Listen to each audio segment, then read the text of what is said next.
Harrow's End was a town that no one really spoke about.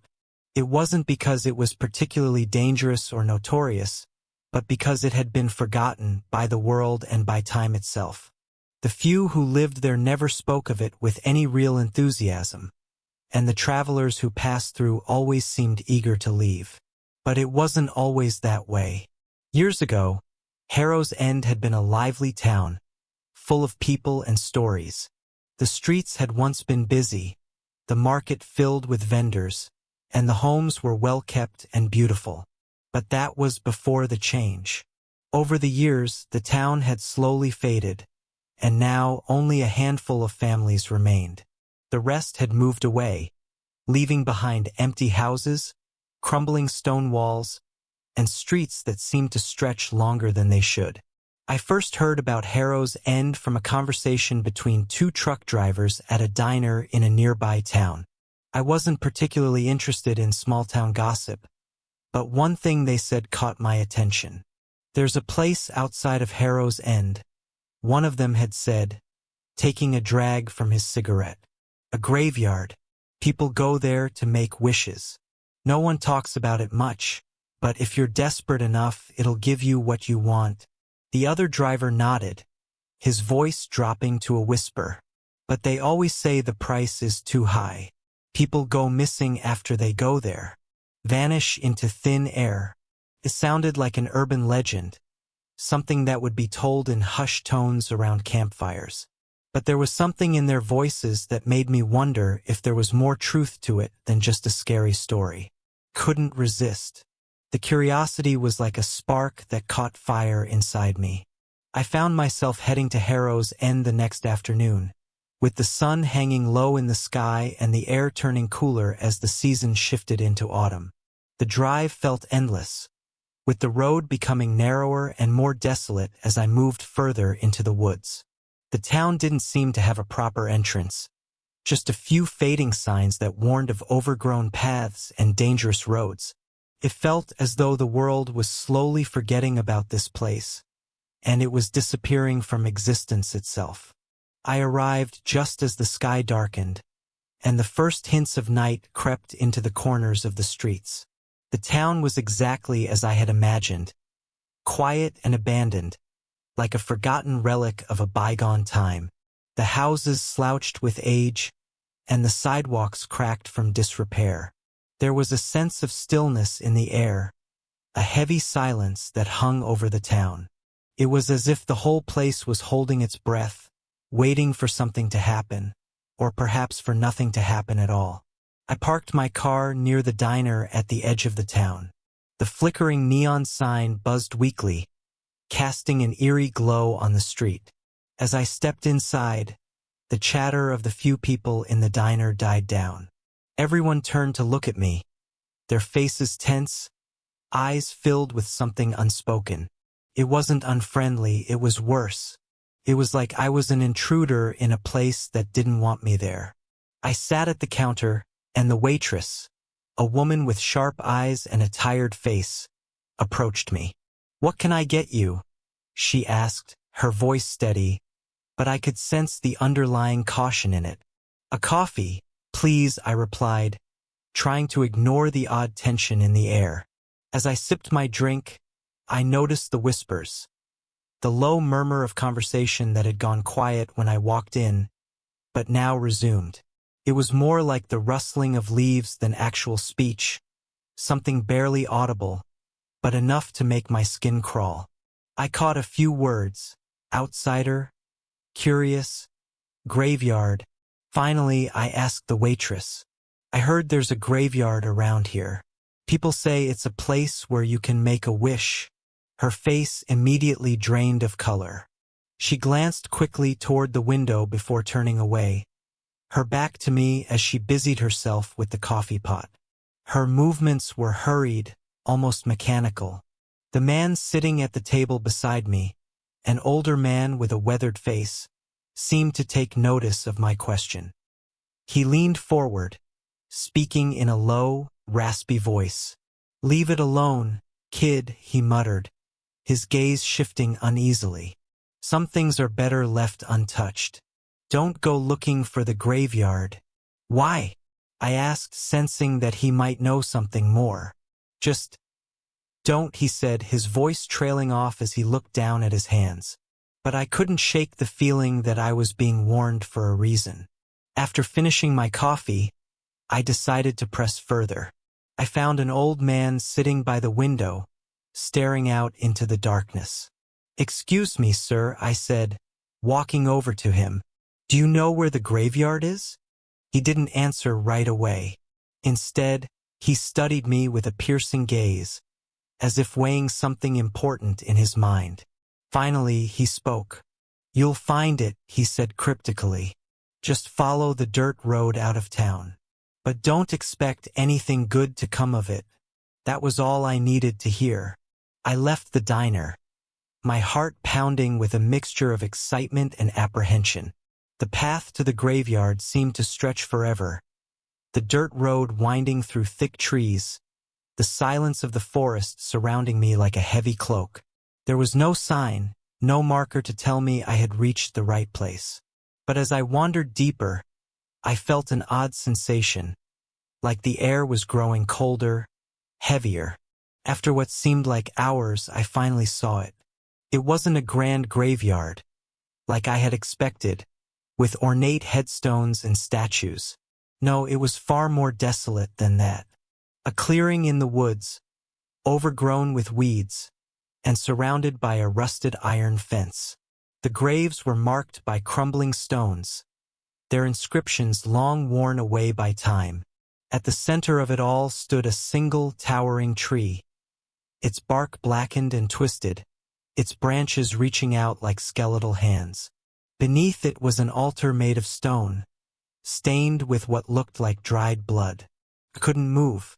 The air around me felt thick with something I couldn't place, and the silence was deafening. This was it, the wishing graveyard. I had found it. I had read the stories, the ones that warned of the price to be paid for wishes made here. But I wasn't ready to make my wish just yet. Not tonight. I left, but the image of that altar and the gnarled tree haunted me. It gnawed at the back of my mind, and I couldn't shake the feeling that I needed to return. The next evening, just as the sun dipped below the horizon, I returned. This time I came prepared. I had brought a locket, an old one that had belonged to my grandmother. It was the most valuable thing I owned, both sentimentally and materially. I placed it on the altar, my hands trembling as I whispered my wish. "I wish for success," I said, my voice barely a whisper in the night air. "For people to know my name, for my work to matter." The moment I spoke those words, the air seemed to change. The wind stopped, and the forest grew unnervingly still. It felt as if the graveyard itself was listening, considering my request. Then, a low, groaning sound echoed through the clearing. The locket seemed to sink into the stone altar, disappearing as though it had been swallowed by the earth itself. I left that night, unsure of what had really happened. But the next day, everything changed. Opportunities flooded my inbox.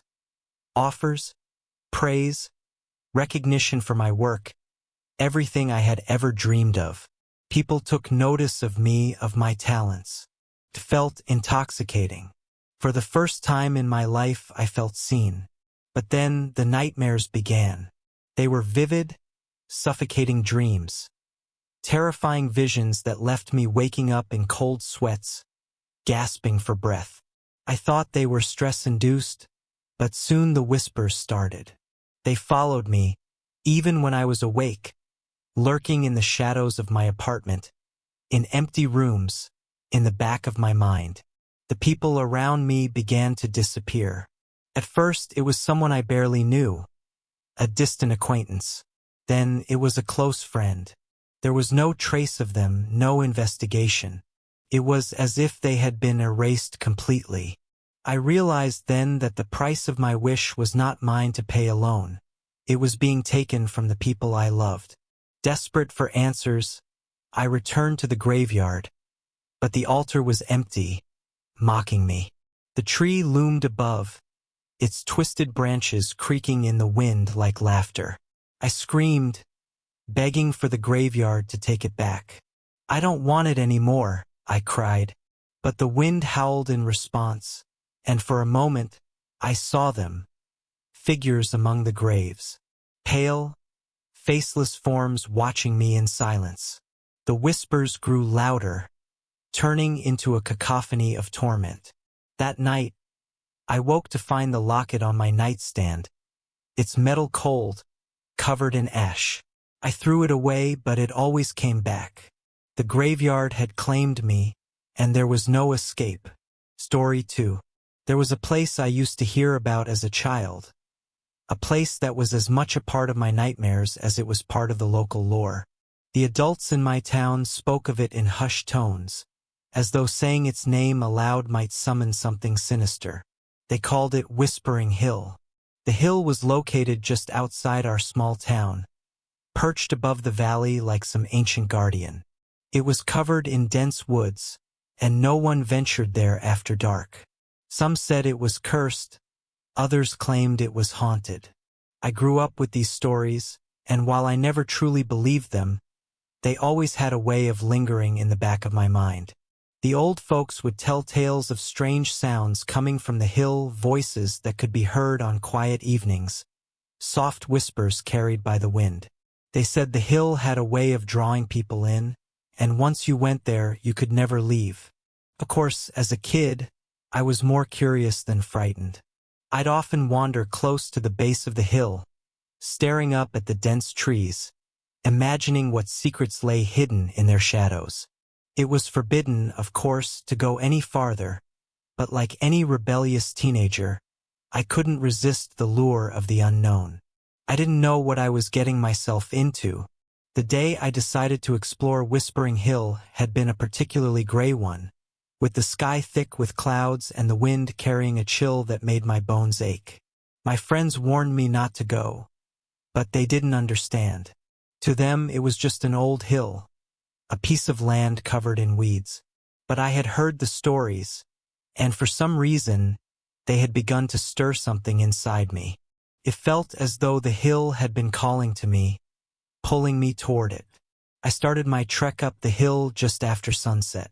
The trees were thick, their branches twisted and gnarled, as though they had been shaped by some unnatural force. I couldn't shake the feeling that I was being watched, though I tried to dismiss it as my imagination running wild. The air grew colder as I ascended, and a strange, heavy silence seemed to weigh down on me, muffling the sounds of the world around me. When I reached the summit, the wind had picked up, and the sky had darkened to a deep shade of purple. It was eerily quiet now. No birds, no insects, just the rustling of leaves in the breeze. The trees seemed to bend and sway, almost as if they were alive, moving in rhythm with something unseen. At the center of the hill was a stone circle, ancient and overgrown with moss and ivy. The stones were weathered, but still standing firm, as though they had been placed there centuries ago by hands long forgotten. I felt an overwhelming urge to stand in the center of the circle, as though something was drawing me to it. I stepped into the center, my heart racing with excitement and dread, and then I heard it, a soft whisper, faint but clear.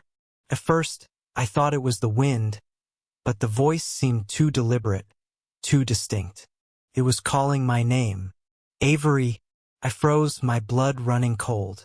There was no one around, no one but the trees and the stones.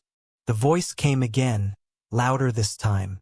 Avery, come closer. I couldn't move. My legs felt like they were made of stone, and my body was frozen, as though the earth beneath me had somehow taken hold of me. My breath came in shallow gasps, and I could hear the whispers growing louder, more insistent, all around me now. Avery, we've been waiting. The air turned heavy, thick with the scent of damp earth and decay. The trees, once swaying gently in the wind, now seemed to groan and creak as though they were straining to move, reaching toward me. The whispers grew into a cacophony of voices, soft, pleading, and desperate. They all seemed to be speaking at once, calling my name, begging me to listen. It felt as though something ancient, something powerful, was stirring beneath the surface of the hill. I knew deep down that I should leave. Every instinct screamed at me to run, but my feet were rooted to the spot. I was trapped in the center of the circle, unable to move, unable to break free from the grip of whatever force had taken hold of me. The whispers turned darker, more malicious. Come, or suffer the price. I wanted to scream, to shout for help, but my voice was lost in the wind. Panic set in, and I tried to turn, tried to run, but something stopped me. It was as though the hill itself had become a part of me, holding me captive. I felt the weight of it, the pressure pressing down on my chest, making it harder to breathe. And then I saw them, figures rising from the earth itself. They were not human, at least not in the way I understood. They were twisted, their forms shrouded in shadows, their faces obscured by darkness. Their limbs were long and unnaturally thin, like tree branches bent at odd angles. They moved with a fluid grace, gliding across the ground, their eyes glowing faintly in the dim light. I wanted to run. I wanted to scream, but I couldn't. I was paralyzed by fear, my body refusing to obey my mind's frantic commands. The figures circled around me, whispering in a language I couldn't understand. It was a guttural, alien sound, like the rustling of leaves in an ancient forest. I could feel their presence, pressing in on me from all sides. One of them, a tall figure with long, flowing hair, stepped forward. Its eyes locked with mine, and I felt a strange connection, as though it was reading my very thoughts. "You've come seeking something," the figure said, its voice like the rustling of dry leaves. I nodded, my throat too tight to speak. "The hill answers all who come, but not without a cost." Its voice echoed in my mind, filling me with dread. "What cost?" I managed to choke out. The figure tilted its head, as if considering me. "Your wish will be granted, but what you receive will not be what you expect. Nothing in this world comes without a price. Do you understand?" I didn't know what to say. My mind was racing. I hadn't come here for a wish. I had simply wanted to see what lay at the heart of the hill. But now, it felt as though the hill had claimed me, as if I were part of its ancient ritual. "I understand," I whispered, though I didn't truly know what I was agreeing to. The figure reached out, its long, gnarled fingers brushing against my forehead. A shock of cold electricity surged through me, and the world around me seemed to blur. The whispers faded, and for a moment, there was silence. Then, just as quickly, everything changed. I was back in the woods, standing alone at the base of the hill. The stone circle was gone. The trees were still. The figures were nowhere to be seen. But I could feel it. Something had shifted. The air was thick with the sense of an unseen presence, like the hill itself was watching me, waiting for me to remember something. I didn't know what had happened. I didn't know if my wish had been granted or if I had made a terrible mistake. But as I turned to leave, I heard the faintest whisper, carried on the wind. "Avery, come back." I ran. Story 3. There's an old house at the end of Blackthorn Lane, a place that no one in town talks about. It's the kind of place that people avert their eyes from as they pass by, like some unspoken rule binds them to keep their distance. They call it the Blackthorn House, but to those who know it, it's simply the cursed house. I moved to the town 3 months ago, drawn by a job offer at the local library. It was a quiet place, the kind of town where everyone knows everyone else, and there was a comfort in that. People were friendly enough, but they always seemed to hold back, like there were things they weren't telling me. One afternoon, I was wandering around the town when I stumbled upon Blackthorn Lane. The lane itself was narrow, flanked by thick hedgerows that seemed to close in on you as you walked. At the end of the lane, hidden behind a veil of overgrown ivy and twisted branches, stood the house. It was a large, decaying Victorian mansion, its once grand facade now weathered by time and neglect. Its windows were dark and lifeless, and the roof sagged in places, as though the house itself was slowly sinking into the earth. I couldn't help but feel an odd pull towards it, an inexplicable curiosity. It was as though the house was calling to me, beckoning me closer. I had heard rumors, of course, stories about the house being cursed, about strange sounds coming from within, and of people who disappeared after going there. But these were just stories, right? My rational mind told me not to believe them, that they were simply the product of small-town superstition. But the closer I got, the more unsettling the place felt. There was a chill in the air, and the world around me seemed to grow quieter, as though the house itself had a way of muting everything else.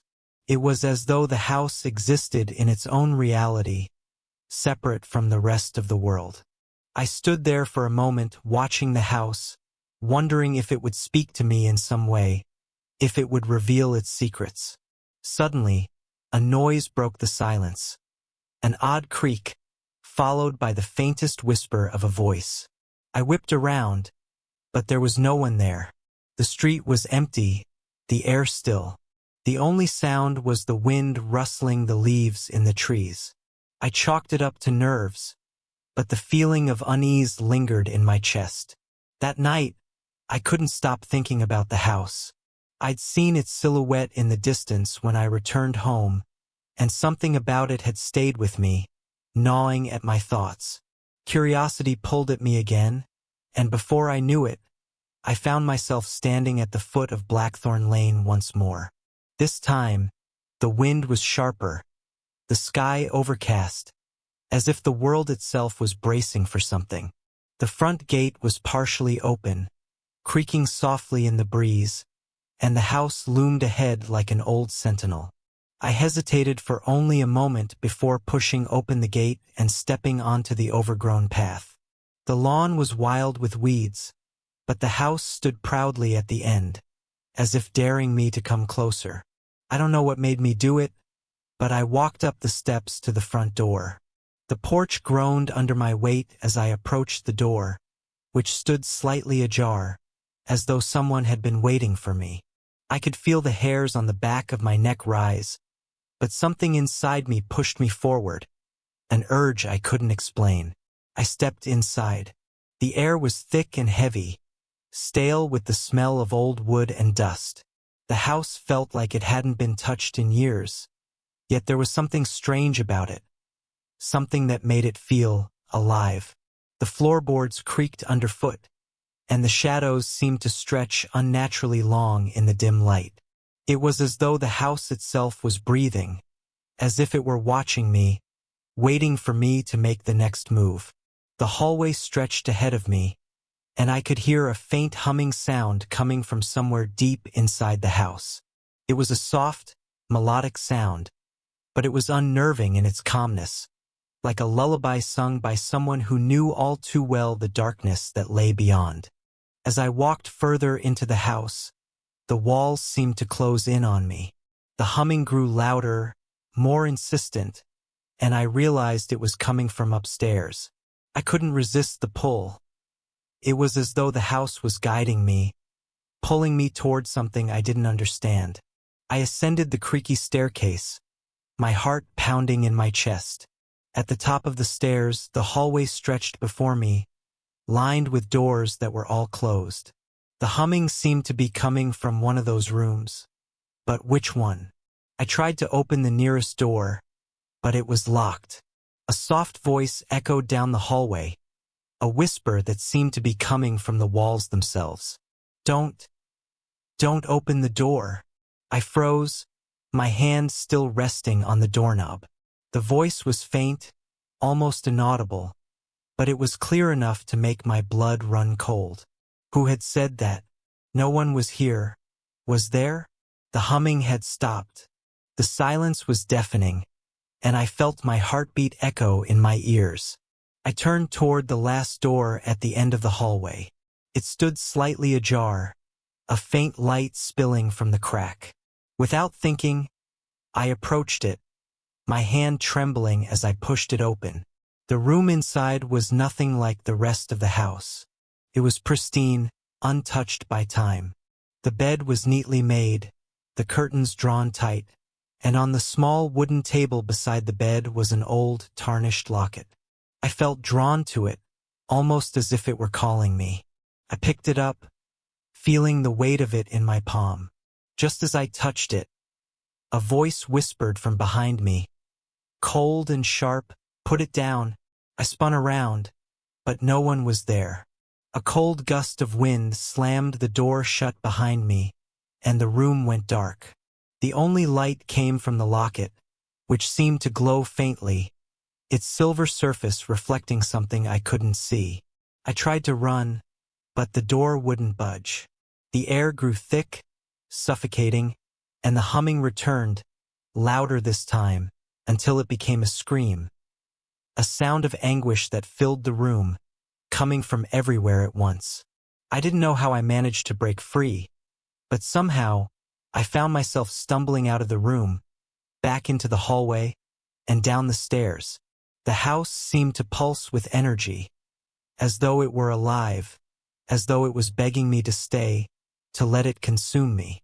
When I finally burst through the front door and into the night air, I heard one final whisper from the house behind me. "You're not done yet." I ran. I didn't look back. The next day, I tried to visit Blackthorn Lane again, but when I arrived, the house was gone.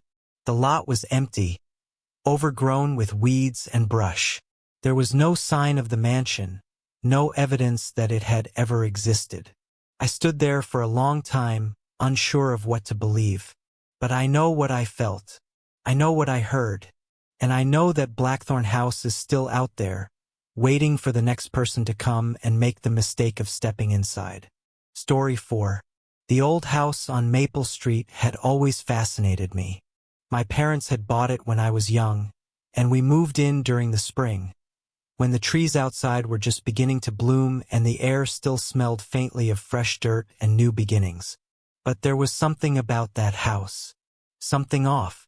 The house was large, too big for a family of 3, with long hallways, narrow stairs, and rooms that always seemed to be slightly too cold, no matter how high we cranked the thermostat. The attic, in particular, was a place I avoided. It was dark, filled with boxes of old things. Old furniture, dusty books, and strange knickknacks that my parents had accumulated over the years. But there was one item in the attic that I couldn't ignore. A mirror. The mirror was large, antique, with a frame that was intricately carved and covered in layers of tarnished gold. It didn't look like anything special at first glance, but the longer I stared at it, the more I began to feel uneasy. The reflection in the mirror never seemed quite right. Sometimes I thought I saw something moving in the background, a shadow flickering at the edge of the glass. Other times, the air around it would feel colder, like it was sucking the warmth from the room. I remember the first time I went up to the attic by myself. I was 12, curious and braver than I should have been. My parents were downstairs, and I decided to explore the attic to see if I could find something useful for a school project. The moment I stepped into the attic, the temperature dropped, and the familiar smell of dust and old wood hit my nostrils. I walked past the stacks of boxes, carefully avoiding the piles of old furniture, until I came to the mirror. It stood there, leaning against the wall, almost as if waiting for me. For a moment, I stared at it, feeling the hairs on the back of my neck stand up. I reached out, my fingers brushing the cold surface of the glass, and as soon as I touched it, the room seemed to shift. At first, I thought I was imagining things. The attic around me seemed to blur, the walls warping in my peripheral vision. The reflection in the mirror didn't change. It was just the same dusty room, But then something caught my eye. There was a figure standing just behind me, its features blurred and indistinct. I spun around, heart pounding, but no one was there. The attic was empty. I turned back to the mirror. The figure was gone, but the unease lingered. It was as though the mirror had been calling to me, showing me something I couldn't understand. I backed away slowly, my heart racing, and left the attic, telling myself it was nothing, just my imagination running wild. But the feeling didn't go away. Over the next few days, I couldn't stop thinking about the mirror. I began to notice strange things happening around the house. The lights would flicker when I walked past the attic door, and sometimes, late at night, I would hear faint noises, scratching, like someone was trying to get out. I told my parents, but they just brushed it off, thinking it was just the old house settling. I wasn't convinced. One evening, when my parents were out for dinner, I decided to go back up to the attic. I had to know what was going on. The moment I opened the attic door, the coldness hit me like a wall. The mirror was still there, unchanged, waiting for me.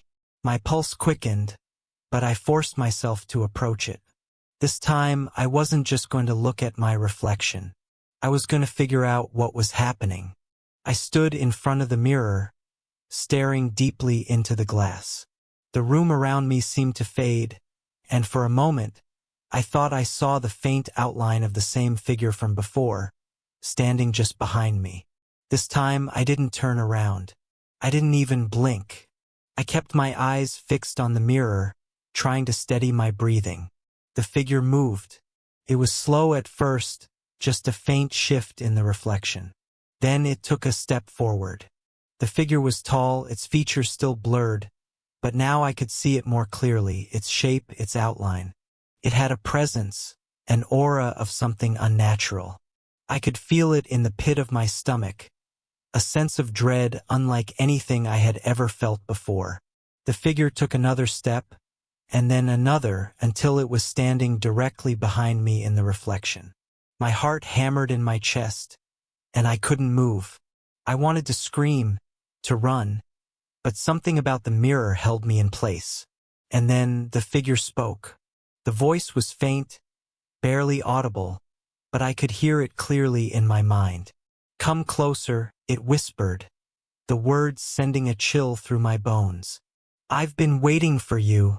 I stumbled backward, tearing my eyes away from the mirror. The figure was still there, standing behind me, but it was different now. It wasn't just a shadow anymore. It was a person, its face emerging from the blur. I couldn't make out the details, but I could feel its gaze, cold and empty. Panicking, I ran out of the attic, slamming the door behind me.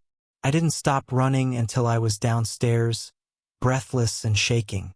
I didn't tell my parents. Couldn't. They would never believe me. That night, I tried to sleep, but the image of the figure in the mirror wouldn't leave me. I tossed and turned, the whispers from the attic echoing in my ears. "Come closer," I heard over and over, like a chant, growing louder with every passing second. I couldn't take it anymore. The next day, I decided to confront the mirror. I grabbed a heavy blanket from the living room and wrapped it around the mirror, hiding it from view. But even under the blanket, I could feel its presence, like a weight pressing down on the room. That night, I had a dream. In the dream, I was standing in the attic again, the mirror before me. But this time, the figure wasn't behind me. It was in front of me, its face twisted in a grotesque smile. It reached out with long, bony fingers and touched the surface of the glass, and the reflection rippled like water. "You can't escape me," it whispered, its voice echoing in my mind. "You belong to me now." I woke up with a start, my heart pounding in my chest. I was drenched in sweat, and the blanket around the mirror had shifted slightly. I knew it wasn't just a dream. The figure in the mirror was real, and it was waiting for me. I couldn't stay in that house any longer. The next day, I told my parents I wanted to leave. I didn't explain why. How could I? They didn't believe me before, and I wasn't sure they ever would. But I couldn't live in that house anymore. Not with that mirror in the attic. Not with the figure watching me, waiting for me to come back. We moved out a week later. The house on Maple Street still stands, and I've heard rumors that new owners have moved in. But every time I drive by, I can't help but glance at the attic window. I've never seen anyone in it, but I still feel the same unease in my chest, the same pull towards the house. And sometimes, when the sun is setting, I think I can see the faintest shape in the reflection of the attic window. Just watching. Story 5.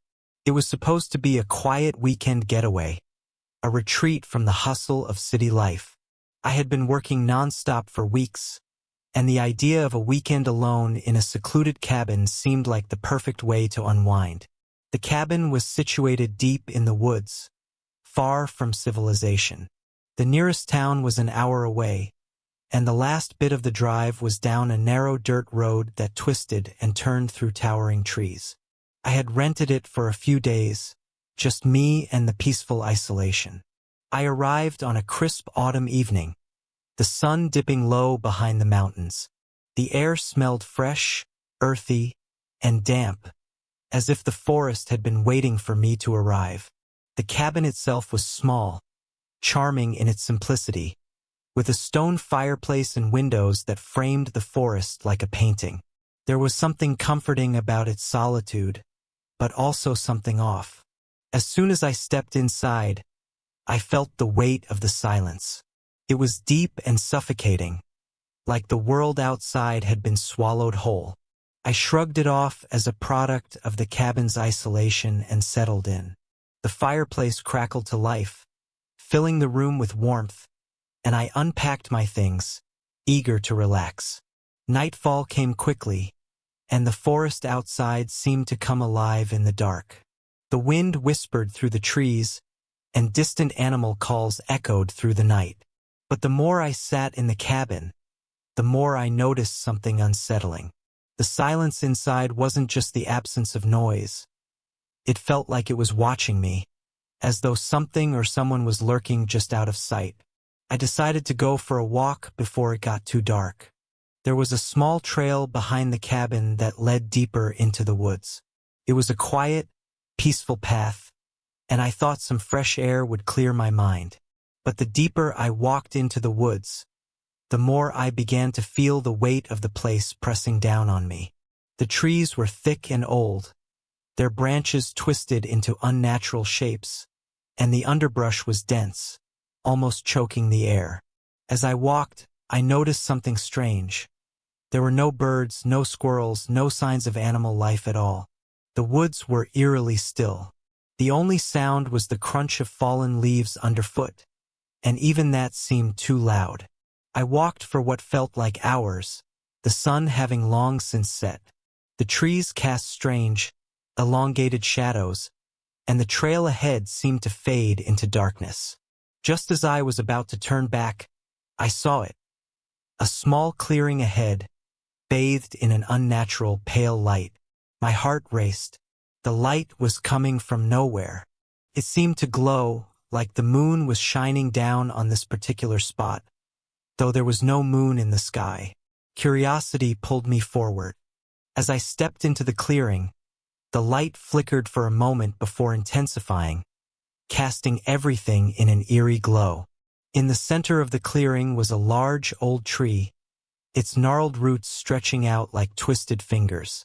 And at the base of the tree was a stone, weathered and cracked. I knelt down to inspect it. The stone was smooth, almost too smooth for its age, and it had strange symbols etched into its surface. Symbols that I didn't recognize. They were worn, faded, and yet they seemed to pulse with an energy I couldn't quite explain. A shiver ran down my spine. Suddenly, I felt a chill in the air, as though the temperature had dropped drastically. The wind picked up, howling through the trees, but there was something different about it. The wind wasn't natural. It was more like it was alive, whispering in a language I couldn't understand. I stood up quickly, looking around the clearing, but there was no sign of anything out of the ordinary. The light from the tree seemed to flicker again, and I felt an overwhelming urge to leave. I didn't know why, but something deep within me screamed that I wasn't alone, that I wasn't supposed to be there. I turned and ran back toward the cabin, my breath coming in sharp gasps as I pushed through the thick underbrush. The forest felt alive, the shadows stretching toward me like hands, and the whispering wind seemed to follow me, growing louder and more insistent with each step. When I finally reached the cabin, I slammed the door shut behind me, locking it. I leaned against it, trying to catch my breath. The cabin was quiet again, but I couldn't shake the feeling that something had followed me back. I tried to shake it off and went to bed, but I couldn't sleep. Every creak of the wood, every gust of wind, made my heart race. I kept thinking about the tree in the clearing, the stone with the strange symbols. There was something deeply wrong about it, but I couldn't place what it was. The forest outside was watching, waiting. Around midnight, I heard a knock at the door. It was soft, almost tentative, but it echoed through the cabin, breaking the silence in a way that felt unnatural. I froze, my blood running cold. Who could be out there? I was miles from the nearest town, and no one had passed me on the road since I arrived. I didn't move, didn't even breathe. The knocking continued, but now it was louder, more insistent. Knock, knock, knock. It sounded like it was coming from all directions, from the walls, the windows, the door. It was as if the very house itself was being surrounded.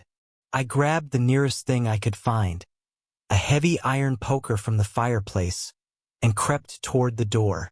The knocking grew louder, almost frantic. I pressed my ear against the wood, but all I could hear was a faint, low whispering, like voices that couldn't quite form words. I opened the door quickly, poker in hand, ready to defend myself. But there was nothing there. The night was still, the forest silent once again.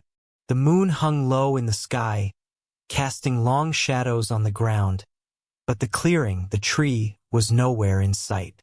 I closed the door and backed away, heart hammering in my chest. Something was wrong, terribly wrong. I could feel it in my bones. I looked around the room, expecting to see something, or someone, waiting for me. But it was empty. That's when I heard it. A voice, soft like a whisper, but unmistakable. You should never have come. The voice was coming from the walls, from the floor, from the ceiling. It was all around me, chilling me to my core.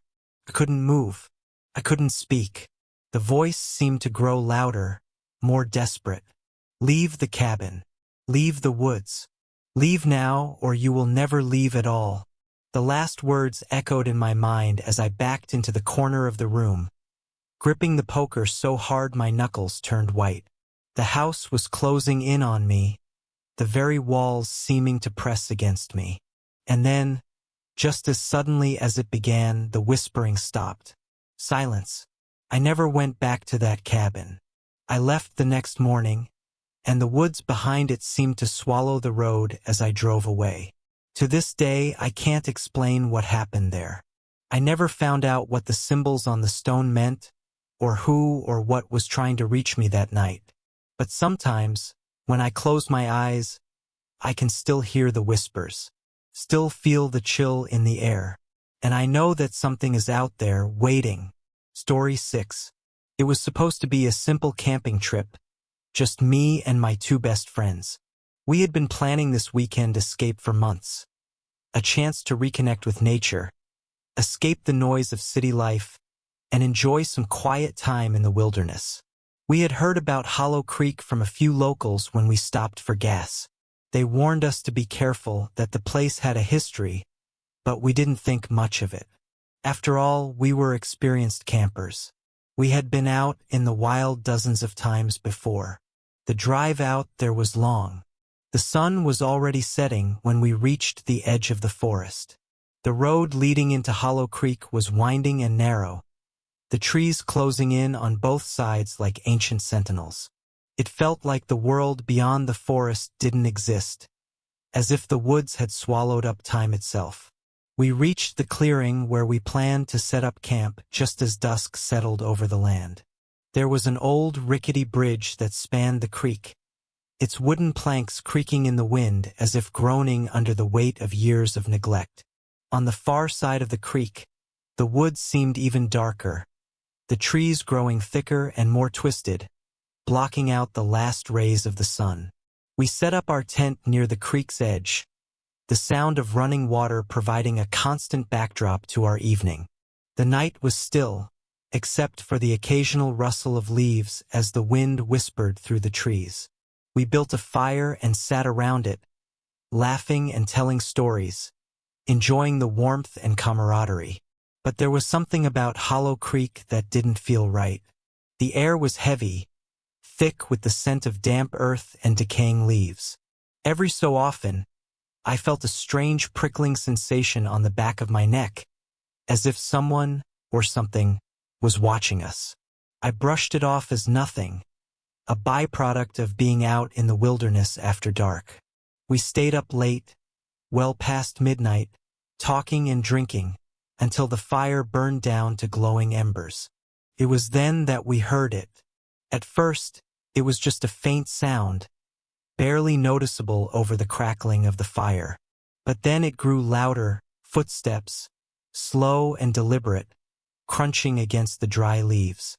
It sounded like someone was walking around the camp, moving just outside the light of the fire. My friends and I exchanged uneasy glances. "Who's out there?" one of them called, his voice slightly unsteady. There was no answer, just the steady rhythm of footsteps continuing to circle our camp. I stood up, holding a flashlight, shining it out into the darkness, but the beam revealed nothing but the endless stretch of trees. The footsteps stopped, and for a long moment, there was only silence. But then, something far more unsettling happened. A voice, faint but clear, drifted through the trees. It was a whisper almost like an echo, but it didn't belong to any of us. "Help me." It was so faint I almost thought I imagined it. But then it came again, louder this time, though still distorted, as though it was being carried on the wind. "Help me." I felt my stomach tighten in fear. My friends were frozen, their faces pale in the firelight. "Did you hear that?" I whispered. "Yeah," one of my friends said, his voice trembling. "Who's out there?" I glanced toward the bridge, which stood in the distance like a dark shadow against the night sky. The voice seemed to be coming from that direction. We all agreed to check it out. Grabbing flashlights, we cautiously walked toward the creek, the air growing colder with each step. The sound of rushing water was deafening as we crossed the old wooden bridge. The further we went, the more the air seemed to press in around us, suffocating, as if we were no longer welcome in the woods. And then we saw it. At the far edge of the clearing, standing in the shadows of the trees, was a figure. Person, maybe. It was hard to tell, too tall, too still, like a silhouette cast in darkness. The figure didn't move, just stood there, watching us. I called out to it, but it didn't respond. Instead, the figure slowly raised its arm, pointing toward the woods behind it, as if directing our attention. I could see nothing but blackness beyond, a void that swallowed the light. Without thinking, I took a step forward, driven by a mix of curiosity and dread. But my friends grabbed my arm, pulling me back. "Don't go any closer," one of them whispered urgently. "Something's wrong." I wanted to argue, but the words died in my throat as I saw it. The figure was no longer just standing there. Its body began to twist, contort, as though something inside it was trying to break free. The limbs jerked in unnatural angles, its face turning toward us. But there was nothing there. Just a smooth, featureless surface, like a mask made of shadow. And then the whispering started again. This time it wasn't just one voice. It was hundreds, thousands, all overlapping, all desperate, pleading, calling for help. Help me! Help me! The voices began to rise in pitch, in volume, until it felt like the very air around us was vibrating with the sound. We turned and ran. The firelight flickered behind us, casting strange, distorted shadows that seemed to chase us through the woods. The bridge creaked under our feet as we crossed it again, the sound of rushing water now deafening in my ears. We didn't stop running until we reached the safety of our campsite. The fire had nearly burned out, but we rekindled it quickly, the light flickering weakly in the night. But even then, the air around us was thick with tension. The whispers continued, carried by the wind, swirling around us like a million voices from the depths of the forest. We didn't sleep that night. We huddled around the fire, too terrified to move or speak. Every so often, we'd hear the footsteps again, circling the camp, but when we turned, there was no one there, and the figure, whatever it was, remained in the shadows, watching us from the edge of the woods, never moving, never speaking. In the morning, we packed up and left as quickly as we could, the strange presence of Hollow Creek lingering in the air, following us all the way back to the road. We didn't look back. We didn't speak of it again. I've never returned to Hollow Creek, and I never will. And sometimes, when I'm alone at night, I swear I can still hear the whispers, faint but clear, calling from the forest. They're always asking for help, and I know deep down they always will. Story 7. I had always heard the stories. Every small town has its legends, its ghost stories, its forgotten history, things people whisper about in hushed tones. But as a young journalist, I was determined to uncover the truth behind them. I never believed in the supernatural, not really. Not until I found the locket. It all started when I came across an old photograph in the local library archives. A photo of an abandoned mansion just outside the town of Blackthorn Hollow. The mansion had been the home of the Harrington family, wealthy landowners in the late 1800s. According to the faded article that accompanied the photo, the family had disappeared without a trace, leaving behind an empty house and a mystery that still lingered in the town's collective memory. The photograph was taken a few months before they vanished, and it depicted the mansion in all its grandeur, towering walls, ivy creeping along the stone, and a sprawling garden. Curiosity got the better of me, and I decided to visit the mansion. I rented a car and drove out to Blackthorn Hollow one chilly autumn morning. The town seemed forgotten by time, its streets lined with crumbling buildings, their windows boarded up or cracked. The few remaining souls that still lived there kept to themselves, as if the past was something they preferred to leave undisturbed. They spoke in whispers when I asked about the Harringtons, as though even the mention of their name would summon something bad. The mansion, or what was left of it, stood on the outskirts of town, half hidden by dense trees and overgrown ivy. The iron gate creaked as I pushed it open, the sound echoing through the silence. The house loomed before me like a sleeping giant, its once majestic facade now weathered and decayed, windows broken, the roof sagging in places. I felt a strange chill as I crossed the threshold, like the house was holding its breath. Dust hung in the air, and the floorboards groaned under my weight. I moved through the rooms cautiously, not wanting to disturb anything, but also feeling an overwhelming pull to explore every inch of the place. It wasn't just the house that intrigued me. It was the story of the Harringtons, the mystery of their disappearance. No one had seen them leave, no one had found their bodies, and no one knew where they had gone. As I wandered into the mansion's old library, I saw something gleaming on the floor. A locket, its gold chain tangled in the floorboards. I bent down to pick it up, my fingers brushing against the cool metal. It felt heavier than I expected, like it was made of something far more solid than gold. The locket was old, its surface scratched and worn with age. The engraving on the front was faded, but I could make out the initials H. I turned it over in my hand, wondering who it had belonged to. When I opened it, I was startled to see a small, faded photograph inside. Two young children, a boy and a girl, smiling at the camera. I felt a strange connection to the faces, like I knew them, even though I had never seen them before. Something about the locket felt wrong, though. A sense of dread washed over me, a feeling that I couldn't shake. I shoved it into my pocket, telling myself it was just an old trinket, nothing more. But the further I explored the mansion, the more I felt a presence, a feeling of being watched. The silence grew heavier, and the air seemed to grow colder, the temperature dropping with each step I took. I knew I had to leave, but the pull of the house, the locket, was too strong.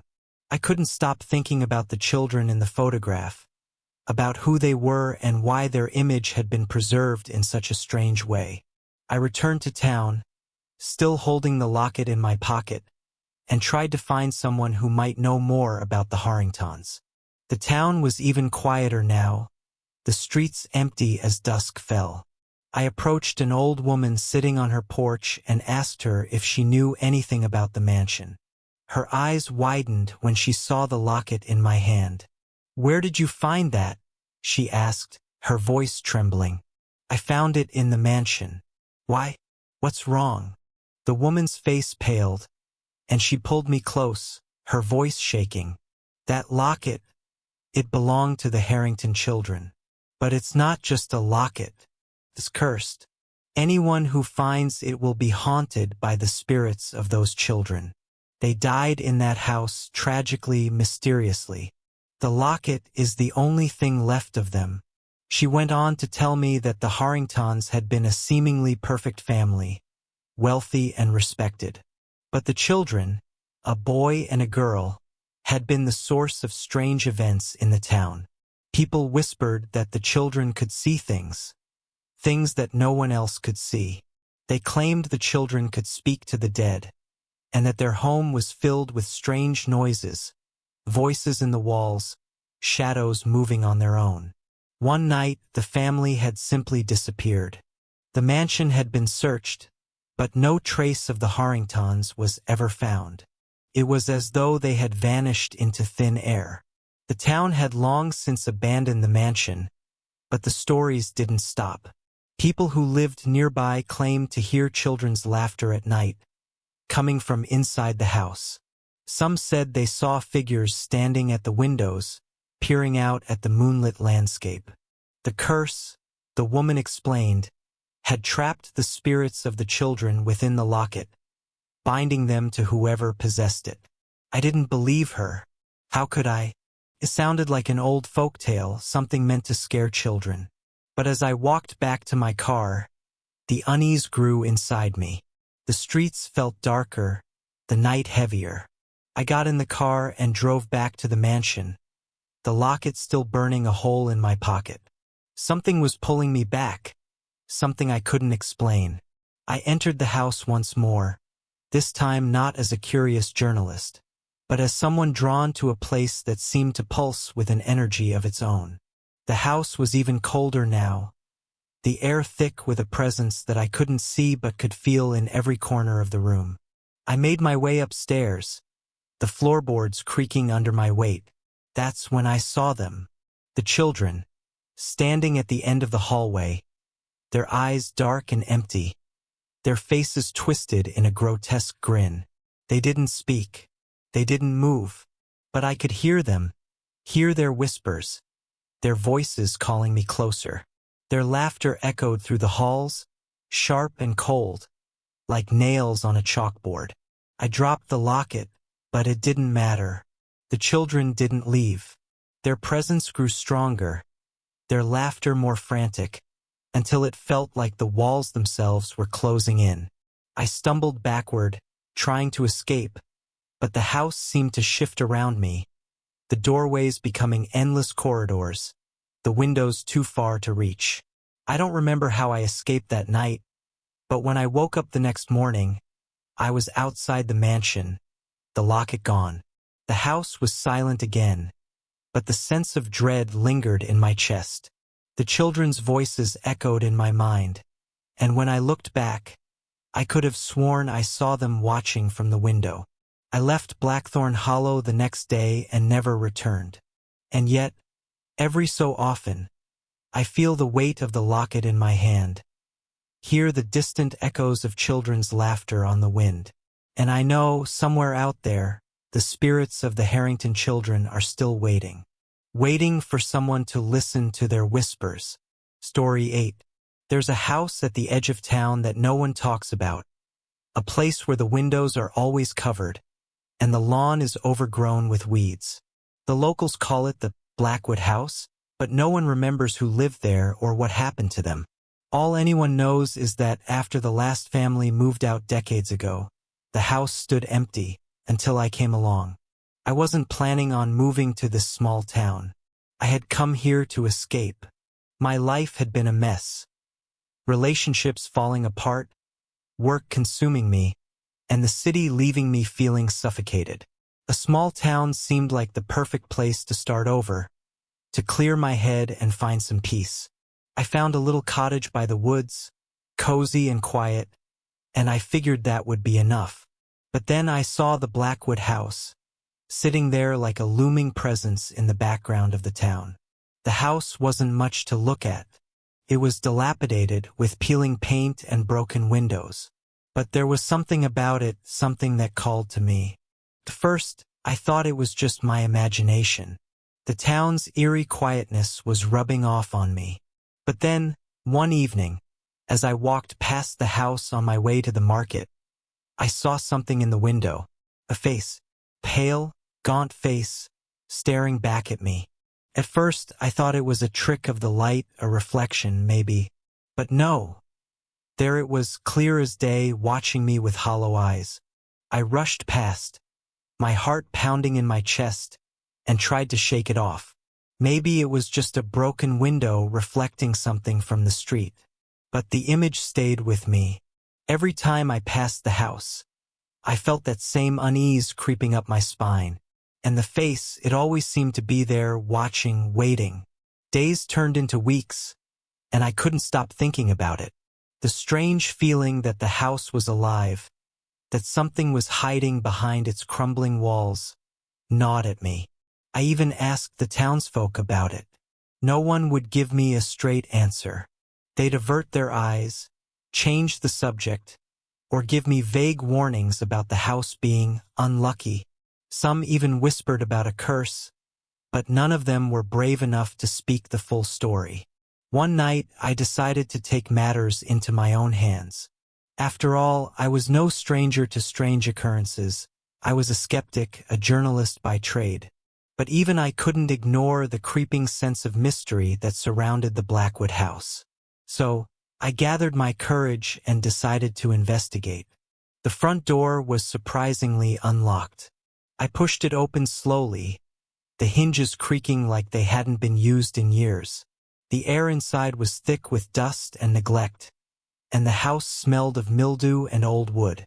My flashlight flickered as I stepped inside, my footsteps muffled by the carpet of dead leaves and debris that had gathered over the years. The house seemed to stretch out before me, dark and endless. I explored room after room, each one colder than the last, until I found what I was looking for. A large antique mirror in the parlor. The mirror was framed with intricate carvings, its surface covered in a layer of grime. But there was something about it that seemed different, as if it were alive. I stood in front of it, staring at my reflection. My own face looked distorted, pale and worn from the long journey of life. But there was something else in the glass. A shadow, something moving behind me. I whipped around, but the room was empty. I turned back to the mirror, my breath catching in my throat. The shadow was still there, Only now it was closer, its shape beginning to take form. It was tall, dark, and for a moment, I thought I saw a figure. Someone standing just beyond my reflection. Someone I couldn't quite make out. Then it happened. The figure stepped forward, its outline becoming clearer. It was a man or something that resembled one. His face was obscured by shadows, but his eyes, they were glowing, red and burning with an intensity that made my blood run cold. I tried to step back, but my feet wouldn't move. The figure in the mirror moved with me, matching every step I took, always a second behind. "Leave," it whispered, the voice low and hollow. I froze. Couldn't breathe, couldn't speak. The shadow in the mirror didn't move its mouth, yet I could hear the words in my mind, clearer than ever. The whisper seemed to fill the room, bouncing off the walls and suffocating me with its presence. The figure reached out, its hand stretching toward me, and just as I thought it would touch me, I bolted. My heart raced as I sprinted out of the room, out of the house, slamming the door behind me. I didn't go back to the house for days. I couldn't shake the image of that shadow, of its glowing eyes staring into mine, as if it had been waiting for me. I told myself it was just a trick of the light, just my mind playing games with me. But deep down, I knew something was wrong. And then the nightmares started. Every night I dreamt of the mirror. In my dreams, I would find myself standing before it, my reflection changing with each passing moment. First, it was just me, tired and worn, but then the shadow would appear again. And this time it was different. It wasn't just a shadow anymore. It was a figure, fully formed, standing behind me, its hand resting on my shoulder. I could feel its cold touch, the pressure of it, even though I knew it wasn't real. I would turn, but no one would be there. When I looked back into the mirror, my own face would be gone, replaced by the glowing eyes of the figure. Couldn't sleep, couldn't think. The shadow was always there, lurking in the edges of my mind, waiting to pull me back to the Blackwood house. I had to know what it was, what it wanted. The whispers from my dreams began to invade my waking hours, filling my head with cryptic messages. "It will take you," it said. "Your soul belongs to it." On a stormy night, unable to ignore the growing pull any longer, I returned to the house. The air was thick with tension, the sky dark and foreboding, as if the storm itself was warning me to stay away. But I didn't listen, couldn't. I entered the house once more, and there it was, the mirror. It called to me, its surface glowing faintly, as if it were alive. The moment I stepped in front of it, I felt the coldness rush through me, a wave of freezing air that seemed to seep into my very bones. And there, in the reflection, was the figure again, standing just behind me. But this time, it wasn't just a figure in the mirror. It was real. I spun around, my heart pounding in my chest, but no one was there, just the cold, empty room. When I looked back into the mirror, the figure's red eyes were burning through the glass. "You shouldn't have come back," it whispered again, but this time, the voice wasn't in my mind. It was real, as if the figure was speaking directly to me. And then, it reached out from the mirror. The last thing I remember was the overwhelming feeling of cold, the darkness pulling me in, and the feeling of my body being dragged toward the glass. But before I could scream, everything went black. They found me the next morning, slumped in front of the mirror, unconscious but alive. The house was empty, silent once more. But I knew something had changed. The shadow in the mirror wasn't gone. It was still there, waiting for its next victim. And as I left Blackwood House behind, I felt it follow me, its presence lingering in the corners of my mind. To this day, I can't look into any mirror without feeling its gaze upon me. The figure is always there, watching, waiting for me to return.